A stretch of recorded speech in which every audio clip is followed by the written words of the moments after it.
Paramount is like Disney without the parks, at the precipice of collapse because they went woke and you know the rest.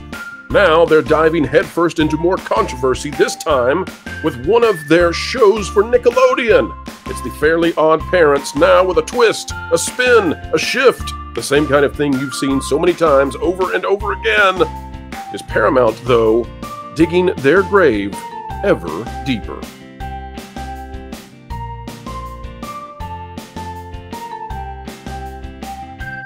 Hello folks, welcome back to the Pro Channel, where we endeavor to explain entertainment and, I dare say, keep you ahead of the culture curve. Joining us today is Lorena Creole. Welcome back to the channel. Thank you. Thank you so much for having me. Folks, as we dive into this content, consider clicking the like button, and it is our wish that you'll stick around because this goes, I think, much deeper than some silly little cartoon on Paramount. Folks, we are watching the collapse of the crazy ideologies, the, shall we say, propagandists of the West Coast.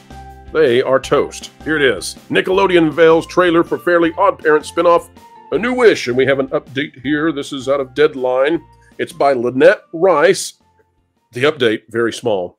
Look at that. Nickelodeon has released the first trailer. That's the update. Let's get what the article says, and then we'll talk about it. We'll show you why this is at the center of controversy. And it's interesting, Lorena, because it's happening at the same time that the Lion King trailer is also getting a ton of backlash. And Barry Jenkins, the guy who is directing Mufasa, has seemingly lost his mind. We'll cover that soon, but we'll see. Maybe the Fairly Oddparents creators will just go on crazy rants any moment now. We'll find out. But the article says Nickelodeon is reimagining. Oh, no. Oh, no. There's that word again. That's the word right there. That's the word. Please, Fairly Oddparents, don't subvert our expectations. Keep Ryan Johnson away from them. It's Emmy-winning series, The Fairly Oddparents, by launching the animated series Fairly Oddparents, A New Wish this spring. Lorena, at this point, if it has the word wish in it, I think it's already doomed. What would you say so? I would agree with that, yeah. It's the curse of wish. The network promises that the new iteration will extend the fairy universe for a new generation while honoring the original series. The Fairly Oddparents was created by Butch Hartman, sorry folks, and ran from 2001 to 17, a 16-year run, which is amazing. Here's what's got people all in a tizzy, I tell you. 20 episodes in this new series. Hazel Wells, not Timmy Turner. Hazel Wells will be the new lead character here, and we can get a look at some of this. Lorena, this is, of course, the Fairly Oddparents that we know and love. Fairly Oddparents, and there's the new character in the middle, not Timmy Turner. Now, Lorena, I don't have any problem in the world with Nickelodeon switching characters, and I don't care what the race or ethnicity on display is. Doesn't matter to me at all. But if you're Paramount and you're at the edge of absolute collapse, maybe not the time to go reimagining your best shows. You might just want to do whatever it takes to make people happy with the characters they know and love. Lorena, tell me your take on this situation with Paramount. Is this part of the woke movement, or is this an exception that's not part of it? I wouldn't say that it's all about the woke movement, but I will say that it is one of the worst decisions that they could possibly make at this point in time. The Fairly Oddparents in its heyday was such a popular cartoon, mainly because of the witty writing that was in it, the guest appearances that were in it. Adam West actually did voiceovers in that as Catman, and I actually got to meet Adam West and talk to him about that role, and he said how much he enjoyed, doing the voiceover work, for this animated series. They even had the full-length movies like Channel Chasers, School's Out. Just a ton of fun, to watch. But the show's popularity has gone down because they strayed away from that original formula. So it's like, if you want to reboot it, it's fine, but reboot it for something that we care about. Go back and get like either some of Timmy's buddies, or hey, they've all grown up, so maybe follow one of the kids. But the kids whose parents are the characters that we know and that we're familiar with. This new character, it's like, why start all over from square one with a new kid? Lorena, are you noticing on the screen the kid who presents on the far right as a boy but has the wavy purple hair with the shaved side? Are you noticing that, Lorena? Yeah. Danger, Will Robinson, danger. I sense danger here, Paramount. Lorena, listen, poor Paramount. The story about Paramount right now is, they truly are Disney, but without the parks. Disney would be in the same situation, except Disney has the parks, specifically Walt Disney World, that brings in this tremendous revenue to subsidize their suck. And Paramount doesn't. They just suck. And here we have this situation. And I got to say, as we dive deeper into the trailer, I can see why some folks out there are saying, oh, no, not again. One of the very first time I think that WDW Pro was featured in a lot of different news articles was when I covered Paramount, Nickelodeon, doing a, Blues Clues PSA, where it was all about the month of June. And there were these little cartoon critters that had scars on their chests and Band-Aids on their chest. And this was aimed at 4-year-olds, and it was, well, we won't go into the details of why. But here Paramount is again, and not only have they swapped the ethnicity of the main character, they've also swapped the sex. And then we've got this character to the right that has some folks out there saying, what in the world is this going to be? And Paramount's at the edge of collapse. I mean, they're literally, like, we're not joking. Paramount could go under tomorrow is how bad this is. So, Lorena, why couldn't they just give people what they know and love? They've got, like, why do they not want to go to the thing that works? It's like being the Bulls in the 90s and saying, nah, we'll let Jordan stay on the bench. Like, what are you doing? They're suffering from the same thing that Disney has been suffering from. There was a point in time where Nicktoons would just throw out hit after hit after cartoon hit. You had Courage the Cowardly Dog. You had Rugrats. You had, oh my gosh, I'm like blanking out on some of the rest of them. All Real Monsters, Angry Beavers. I'll get you going there. Beavers. Oh my gosh, the one about the summer camp. Goodness, I'm drawing a blank on that. But there was one about a summer camp. You talking about a cartoon? Or you talking about the live action one? No, it was a cartoon. It was. I was gonna say the live action is Eat Your Shorts or something. Yeah, no, it wasn't Eat My Shorts. And somebody will let me know in the comments. But it was like they were Boy Scouts and they were like all at camp for the summer, and it was just freaking hilarious. Like one kid trying to pass off. Well, he was like a duck trying to pass off that he wasn't wearing a diaper. He was wearing a tinkle tog or something like that, that he was just trying to explain, to explain away. But Nickelodeon used to just throw these cartoons out there, and the Fairly Oddparents, that was one of the best ones, between the guest star voices that they had, between the stories that they had. And they even already had one where Timmy lost his fairy godparents and it went to another kid. So they've done that already. So it makes absolutely no sense. But I think Nickelodeon is thinking the same thing as Disney. They're not going to, I'm thinking that they're not going to get knocked off their cartoon pedestal, when in reality, I can't remember the last time I've heard any kid talking about a Nickelodeon cartoon that they had to see. I mean, it's something that they'll see on, like, say, how YouTube, Paramount's at the edge of collapse, right? Cocomelon. That's how you do it. Yeah, well, Cocomelon's Cocomelon's Netflix, right? Yeah, now it is. Yeah, Cocomelon's Netflix. Bluey is well, it's on Disney Plus, but Disney doesn't own it. And that's your big titles right now for the itty bitties. But Fairly Oddparents, I don't know that this is going to do well, but I'm not out here to hate it. I just look at this strategically, right? We're just talking strategy, and in terms of strategy, Lorena, you got to go with what you got in terms of your very best when you're on the ropes. And Paramount, they're tapping the mat right now. They've got to get a grand slam hit. But Lorena, let's switch our topic to Disney for just a moment, because it's come to my attention that the Proud family, Louder and Prouder, they're going to be going even more into divisive stuff when they bring that show back again.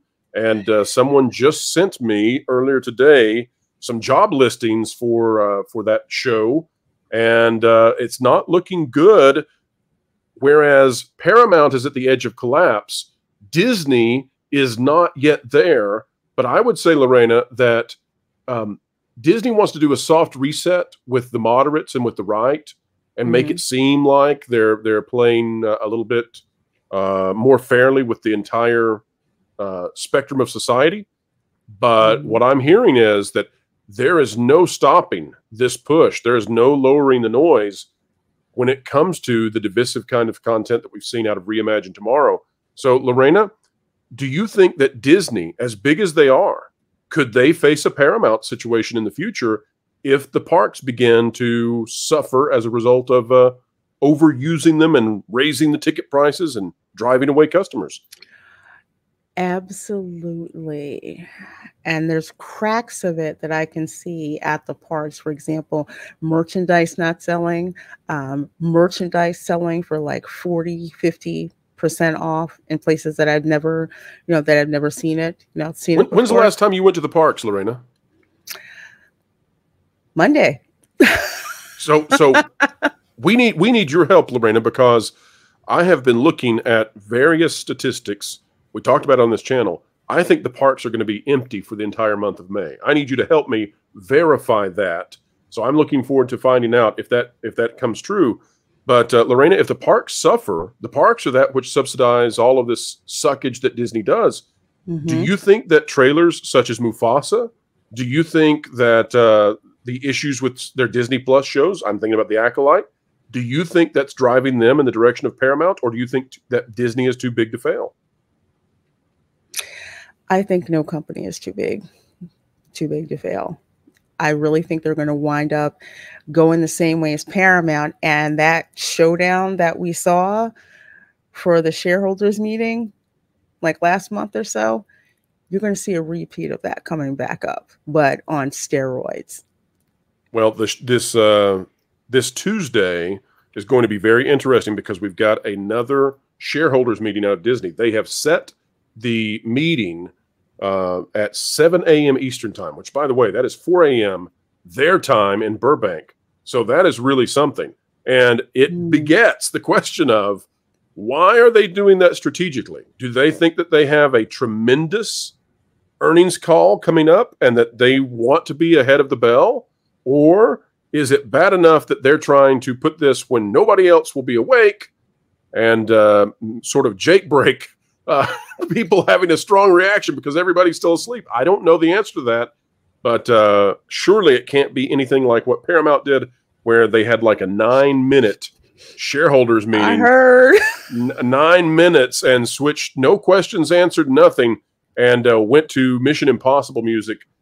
This show might be an example of why Paramount needs to do that sort of thing, because bad decisions apparently are being made. Lorena, final thoughts on Fairly Odd Parents? I'll tune in. You'll tune in. We'll give it a fair shake. But this image on the screen gives me pause in terms of marketability and whether or not it will be largely embraced like the show it's based on. No, as an OG viewer of the Fairly Odd Parents, I look at this and I'm just like, no, hard pass. I might check into the first episode, but my gut is telling me there is nothing here that I Lorena loves her some Timmy Turner. Let's just say it. You're a Timmy Turner kind of gal. I am. Timmy Turner and Trixie Tang. There you go, folks. All right. Well, we want you to let us know if you think we're being too harsh with what's going on with Paramount. Do you think that Disney is headed down the same path? Let us know down in the comments below. And folks, like, share, subscribe, click it, stick it to the algorithms. It's the notification bell. If you are not yet subscribed to Lorena Creole, how are you going to know if the parks are crowded, if they're empty? Will you know if my scoop about the crowd levels coming up this May is true, or does it lead to dismay? How can you possibly tell if Splash Mountain has been turned into the backside of Tafiti? You'll never know unless you are following Lorena Creole with her live streams. Lorena, what's up next on your channel, please? Well, what's up next is on Saturday. I will be live from Disney Studios for May the 4th. Yes, in May the 4th be with you. So I will be in Galaxy's Edge, seeing just how crowded or not crowded it will be. And on Sunday, I will be back at Disney Studios for Revenge of the Fifth at Galaxy's Edge. So it's going to be a very, very interesting weekend coming up. We're going to see if Star Wars fans are going to represent, if Disney Star Wars fans are going to represent, or if everyone's just going to stay home. We'll see. Well, that sounds very exciting. And folks, I've got some big Star Wars news we're working on. Hopefully it will be available later this week. Hang tight, we'll get there. And in the meantime, go check out Lorena Creole, the channel that you just cannot miss. Folks, coverage of the Disney earnings call will be on this coming Tuesday. Valiant Renegade will be going live at 7 a.m. Eastern Time. I don't know how he'll do it. And then we'll be going into the Pro Show. We'll do that live with post-earnings call analysis. You can't miss it. All right, we've got lots of news coming up over the next few days, folks. We thought we were going to be slow, and then someone sent us something that was big, big, big. So hang tight. We'll get to it.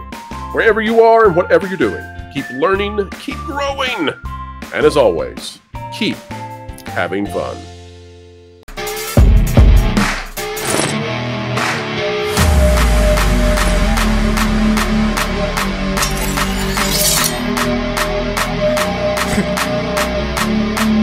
Wilton, what are you doing? Well, word on the street is the culture war has officially made it to the doorstep of that park place. And I realized Jonas has no one there who loves him. So I thought I should go and protect them. Yeah, okay. You know, that's not, how you do this, right? Do what? Fight? Don't worry, Floral. I will not be intimidated by a criminal threat. Threat? Wilton, don't be ridiculous.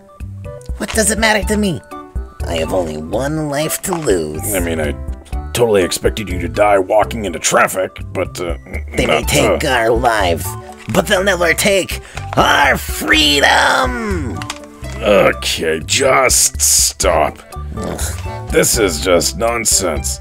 You already have one of the easiest and most effective tools and weapons at your fingertips. My axe? No. The truth. Stay smart and ready to tell and share the truth by keeping up to date with WDW Pro, That Park Place, as well as Valiant Renegade. And Jonas? I mean, he does things with Vash, and that's not very reassuring. That's like putting two helpless chipmunks into a piranha pond. That's neither true nor accurate. Unlike the team from That Park Place. So sue me. Ugh.